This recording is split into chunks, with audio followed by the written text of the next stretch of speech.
Hello दोस्तों, dictation start होगी 3 second बाद।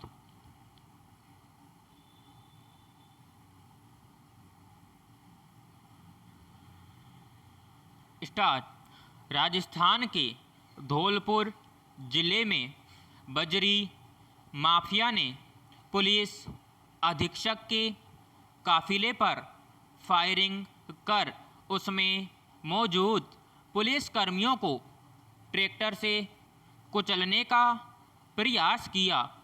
हालांकि इस दौरान दोनों ओर से फायरिंग भी हुई। राजस्थान में यह कोई पहला मामला नहीं है जब बजरी माफिया ने इस तरह से दुस्साहस दिखाया हो। अकेले राजस्थान ही नहीं, देश के अन्य हिस्सों में भी बजरी और रेत माफियाओं के हौसले बुलंद हैं और वे दुस्साहसपूर्ण घटनाओं को अंजाम दे रहे हैं। मध्य प्रदेश और उत्तर प्रदेश में भी आए दिन ऐसी घटनाएं होती रहती हैं। मध्य प्रदेश में तो कुछ साल पहले खनन माफिया ने एक आईपीएस अधिकारी और एक पुलिसकर्मी को ट्रैक्टर से कुचलकर मार डाला था। दोनों का सिर्फ इतना दोष था कि उन्होंने माफिया के अवैध ट्रैक्टरों को रोकने की हिम्मत दिखाई थी। पैराग्राफ। सरकार किसी की भी रही हो, आमतौर पर देखा गया है कि खनन माफिया के हौसले बुलंद ही रहते हैं। ज़्यादातर राज्यों में सीमावर्ती जिलों में ऐसी घटनाएं अधिक होती हैं। सरकारें इन माफियाओं पर नकेल कसने के लिए कितनी गंभीर हैं, यह किसी से छिपा नहीं है। इन घटनाओं के बीच एक सवाल हमेशा खड़ा रहता है कि आखिर माफियाओं के हौसले इतने बुलंद क्यों हैं? क्या इन्हें सत्ता का संरक्षण प्राप्त है? क्या इन्हें राजनीति और सिस्टम का संयुक्त संरक्षण मिला हुआ है?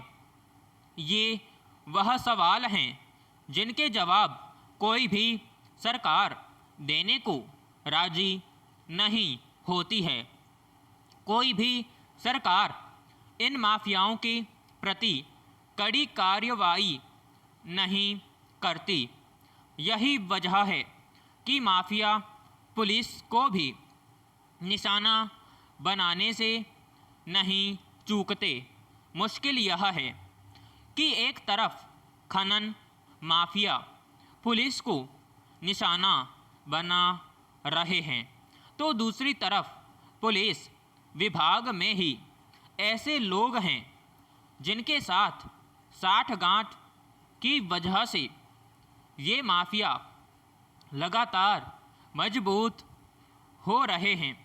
इसलिए खनन माफिया का नेटवर्क खत्म करने के लिए पुलिस विभाग में छिपे हुए घर के भेदियों के खिलाफ भी कार्रवाई बहुत ज़रूरी है। पैराग्राफ।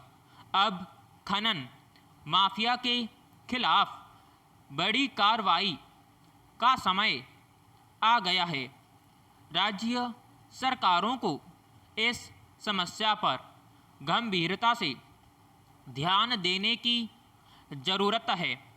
राज्यों के भीतर सिस्टम के संरक्षण में पल्लवित होते ऐसे माफिया को कुचलना होगा।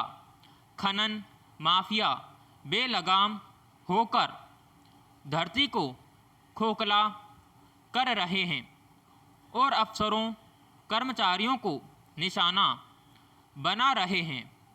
ऐसे में इनके खिलाफ एक तयशुदा तरीके से सख्त कार्रवाई को अंजाम देना ही होगा। इससे न केवल यह अवैध कारोबार बंद होगा बल्कि प्रभावित क्षेत्रों में इनका आतंक भी समाप्त हो सकेगा। विराम समाप्त।